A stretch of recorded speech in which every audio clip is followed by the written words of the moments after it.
title sponsor. It's 20 grand. So I paid full price for my ticket.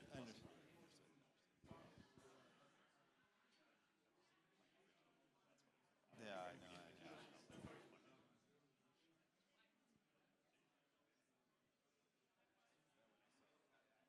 That whole story played out in my head when I saw this banner. It's pretty badass that we're launching our demo at this Yeah. party. Yeah.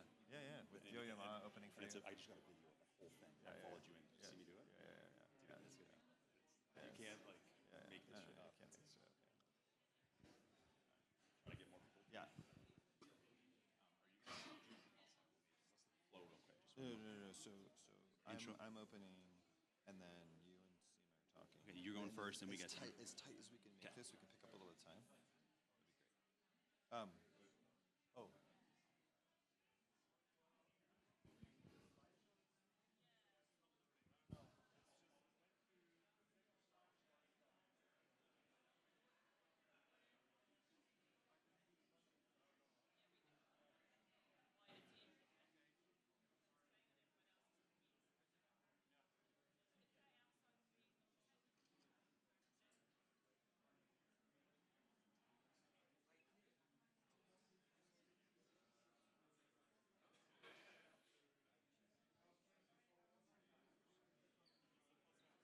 Got some croissants. Do you want one?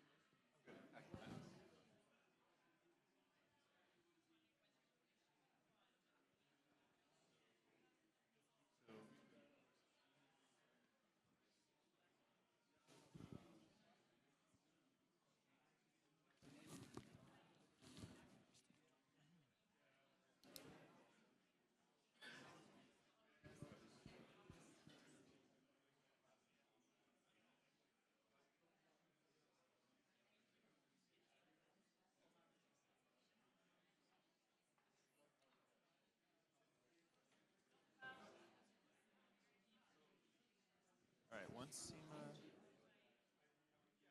Seema and Todd walk in, I'm gonna start. I think they are herding cats at the moment. Exactly. Yeah. Trying to get as many people in here as he can. Yeah.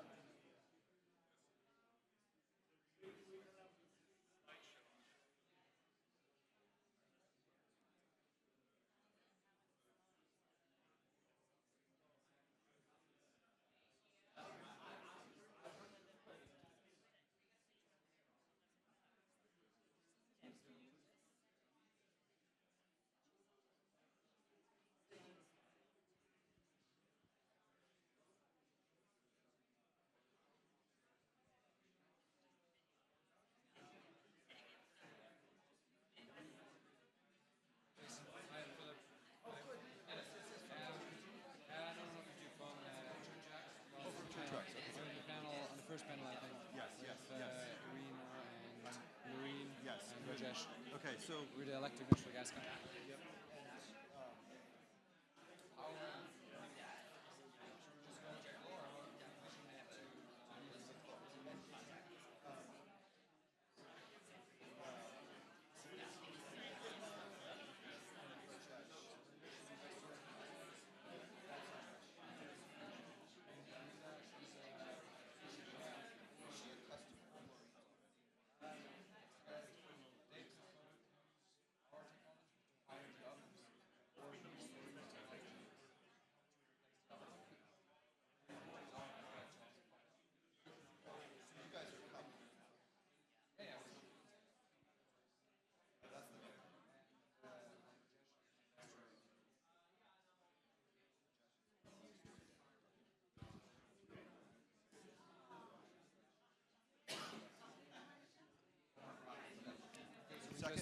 We just.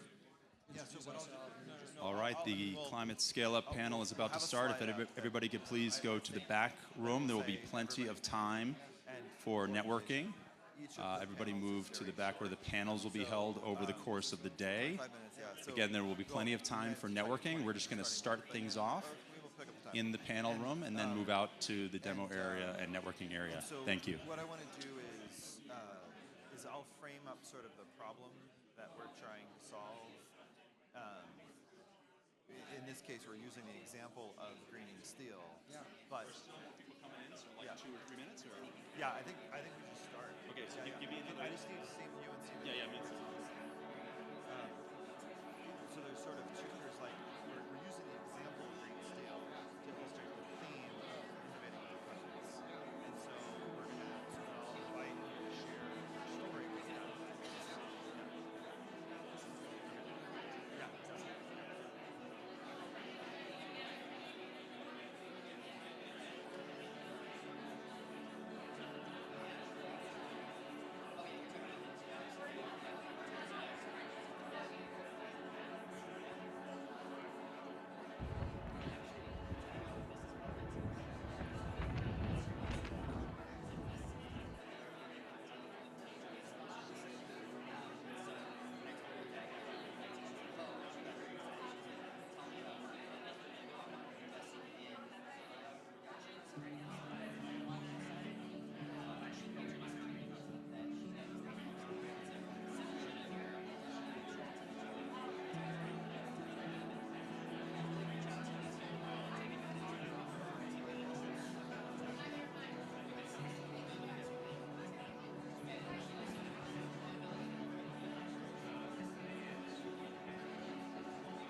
Okay.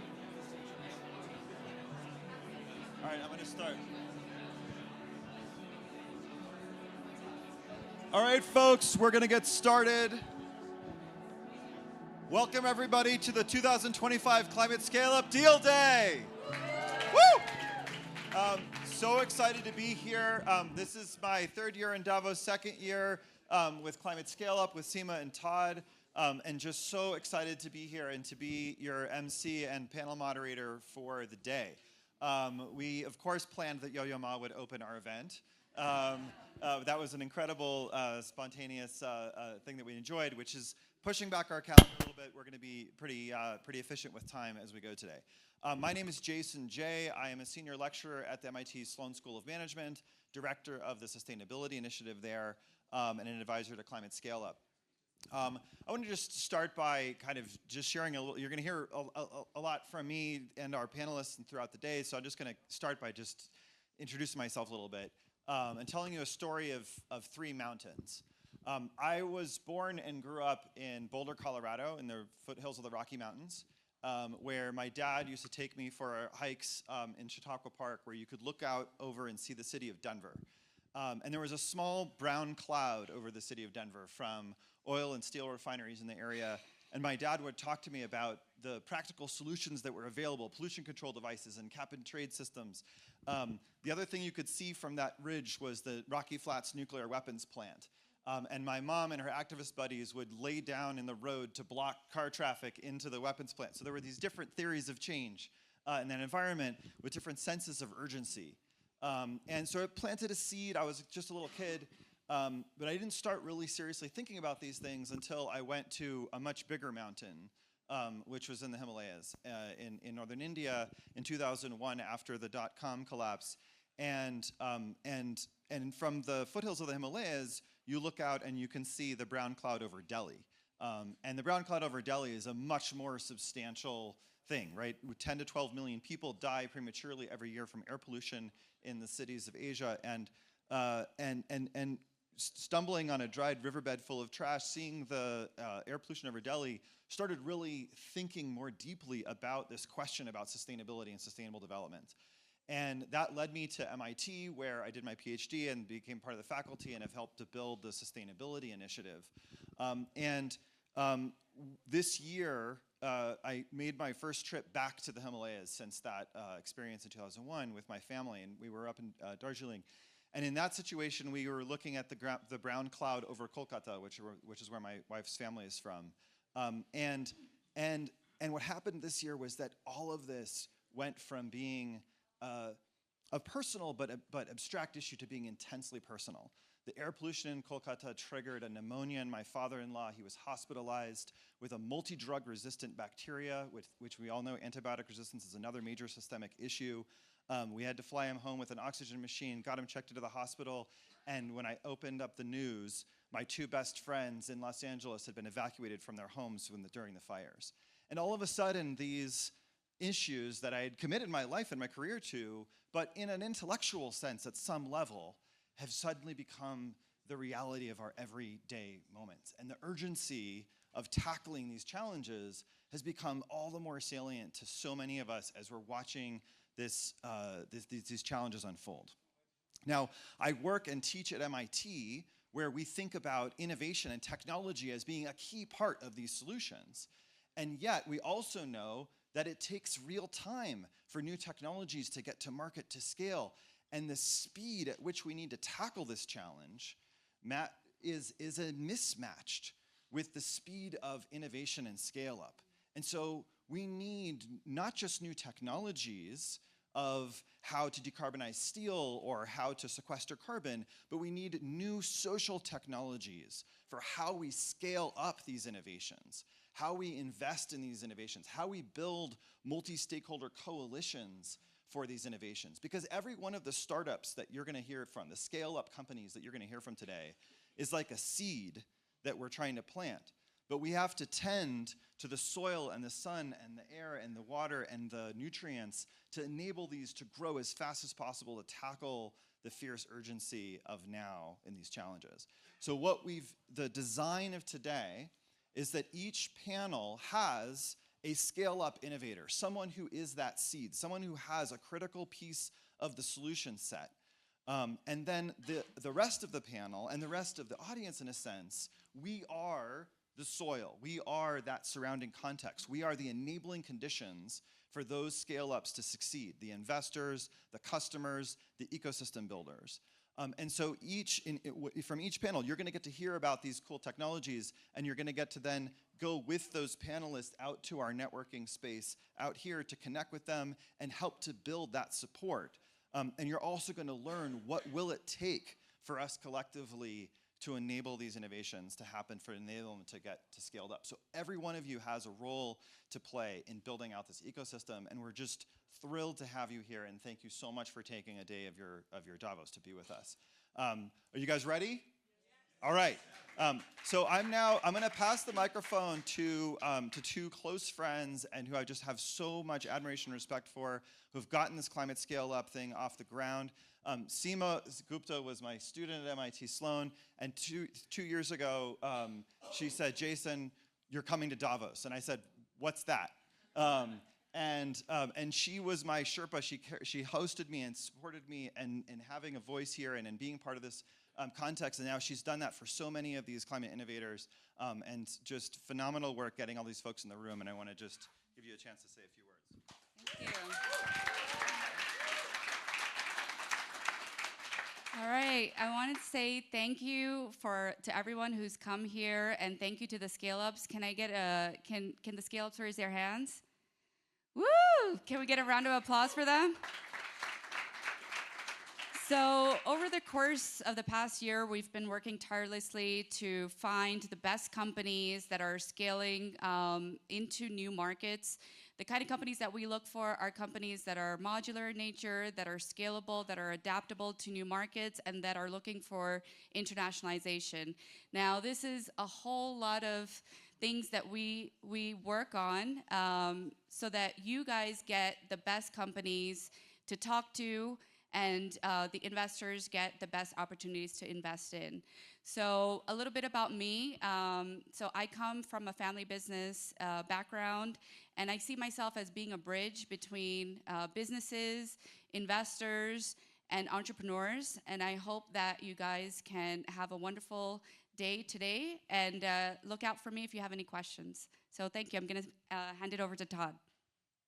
Thank you, Seema. It's a great pleasure to be here. Again, thank you for taking time out of your precious days while you're in Davos to be here with us. I'm Todd Hines, and I've been very lucky to have been working in climate innovation with both for-profit and nonprofit organizations since 2001. I have started several companies, and I've been teaching the Climate and Energy Ventures course at MIT now for over 17 years. We've had 60 companies come out of the class, another 100 that the alums have founded. And I met Seema at an event that was an alumni event, and it was only 6 weeks before Davos. And she said, we're going to do a trip. And she got 15 people together, plus the CEO of the Woodwell Climate Research Center. The Woodwell Climate Research Center is one of the leading providers of independent climate science. I'm on the board. I'll be the chair of the board starting in June. It's an amazing organization. If you don't know about it, I would love to talk to you. They helped found COP. They helped draft the founding docs of UNFCCC. The last 2 directors have gone on to advise the White House. So an amazing organization. So it was unbelievable what Seema was able to pull together in just a few weeks. I mean, this was the beginning of December, and she planned a trip for 15 people for Davos that next January. And so we said, we have to do this. I was taking notes the whole time, the first time, and I said, why wasn't I here when I was a CEO? I mean, I can't believe I didn't come here. You think it's not accessible, but it is. You think it's too expensive. It is expensive, but you can get access in a reasonable way. But also, it's so confusing. There's so many things going on, and having the ability of having someone help you through that has been tremendous.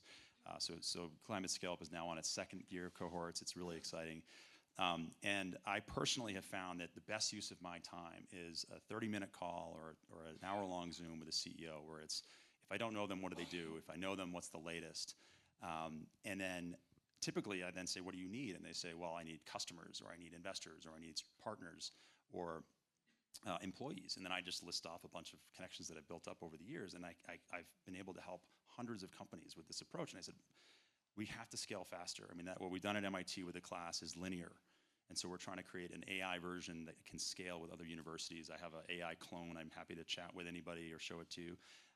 But it led me to start a new company called Magent. And a Magent is building personal AIs for individuals to own and control their own data. Right? This is how the world is going to work. There's going to be AI, organizational AIs running companies. And if you want to be successful in this future where AI is running everything, you want to have your own personal AI that you own and control that can interface with those other AIs. It's going to happen at a much faster pace. And so the first thing that we're focused on with Magent, which is the sponsor for the event, is the super networker.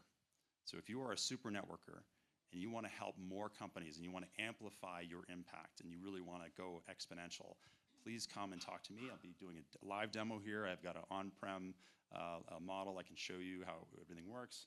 Happy to do demos. You can also sign up with any of the QR codes. So the goal here is really to accelerate your impact. This could be for your investments. It could be for funds that you're part of. It could be for your own company. I've already shown several of the CEOs that are here. So it's a real pleasure and honor to be here. This is amazing. I'm so glad you're all here. Please find me and chat about Climate Scale Up, about MIT, about Woodwell, and about Magent. So thank you very much. Awesome. All right. And thank you so much for being the lead sponsor for the Climate Scale Up event this year with Magent. Really appreciate that support. Okay, we're going to have one last keynote address before our panels, which is Bianca Linz from the Liechtenstein government to share some insights from the space innovation space that we think can be inspiring for our work in climate. Thank you so much, Jason. Thank you. Good morning, everyone, and welcome to this Climate Scale-Up event here in Davos. It's a great pleasure to see so many familiar faces from last week's World Systemic Forum in Flums, and also some from the gala we had on Sunday, which was also an incredible event. Thank you for that, Seema. So, well, we had hoped for a little bit of a better weather to get a better view on the mountains today, but, well, maybe next time. But I think you can imagine what it would be like to step outside of this hotel at night, you know, when all the lights are out, and you look up in the sky and you see thousands of stars that feel just like within reach.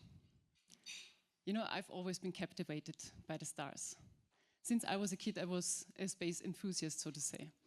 And like many other kids, I wanted to become an astronaut. And I actually had very big ambitions. I've never told this story before in public, but my goal was not to be the first one to go to Mars. I wanted to be the first one to go to Pluto.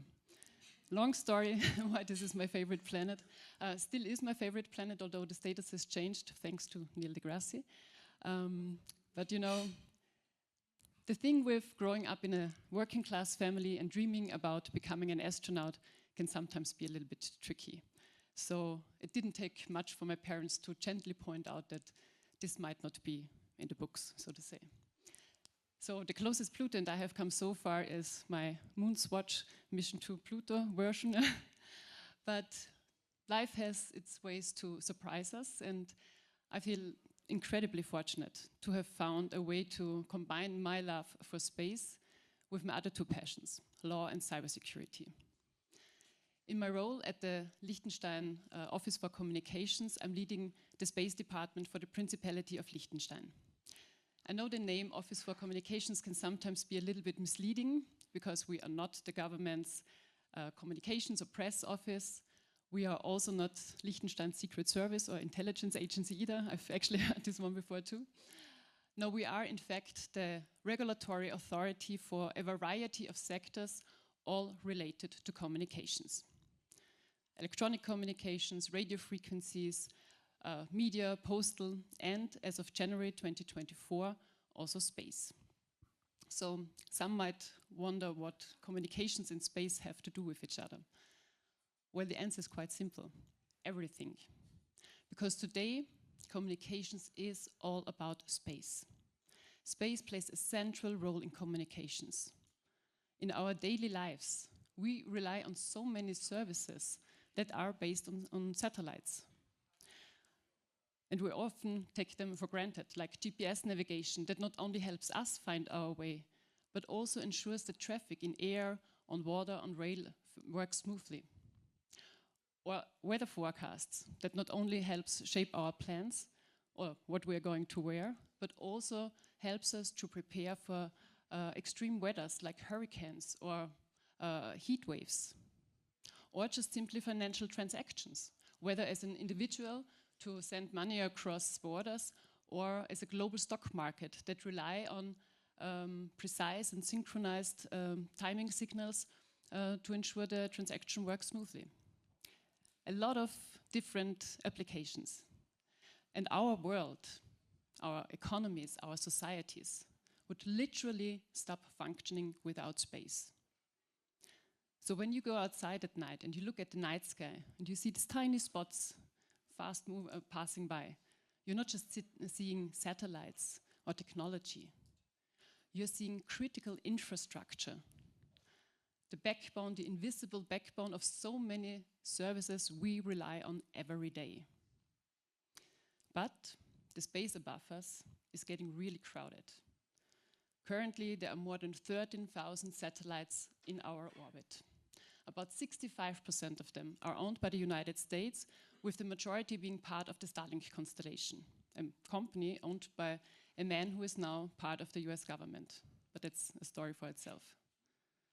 This number of satellites is set to rise dramatically in the coming years. 2,800 satellites are expected to be launched annually in the next 5 to 8 years. And of course, these satellites bring a lot of opportunities, a lot of chances, but they also come with a lot of challenges. Overcrowded orbits, space debris. We live in a time of geopolitical tensions, and all governed by a framework of international frameworks, international space treaties that were drafted decades ago, long before this rapid commercialization and privatization of space became a reality. And that's exactly why it's so important that even a small state like Liechtenstein raises its voice in this new space era. Because in space, size doesn't matter. And space is not just about some autocrats or billionaires that aim for other planets. Space is about solutions. Solutions for the challenges we have here on Earth. Already today, with Earth observation, we have seen some pictures before. Earth observation helps us monitor climate change, helps us to track illegal deforestation, for example, in Brazil, or illegal fishing in the Pacific Ocean. It also supports us for reforestation efforts. It supports us to optimize agriculture through precision farming, through optimizing water delivery, or to monitor water scarcity. And it also brings connectivity to remote areas to enable kids take online classes and enable their parents to open up businesses. Space is really a powerful ally to tackle some of the most pressing challenges we face here on Earth. Now, I know many of you here are visionaries, and we are going to see some startups today that maybe not directly work in or with space, but whose work is no less ambitious or transformative. But let me tell you one more thing, what I see when I look up to the stars. I see our future. I see a thriving economy emerging beyond our atmosphere with innovations that are reshaping what we thought was possible. New space stations are being developed and will replace the International Space Stations before the decade is over. These new space stations will offer a unique environment for manufacturing to produce, for example, advanced materials or pharmaceuticals, or even human tissue and organs. Ideas that seemed like science fiction yesterday are becoming quickly tomorrow's reality, like energy from space, with wireless power transfer to bring energy wherever you want it on Earth, whenever you need it on Earth. Space is really a catalyst for an entirely new economy, but it is also an enabler for groundbreaking solutions for the challenges of our planet and for us. And this brings really and holds immense potential for all of us, for our planet and for our climate, and of course also for a small country like Liechtenstein. So the next time when the sky is clear and you step outside, don't just look down to your feet. Look up at the sky, look at the stars, and let the stars inspire you. And go where no one has gone before. Thank you very much.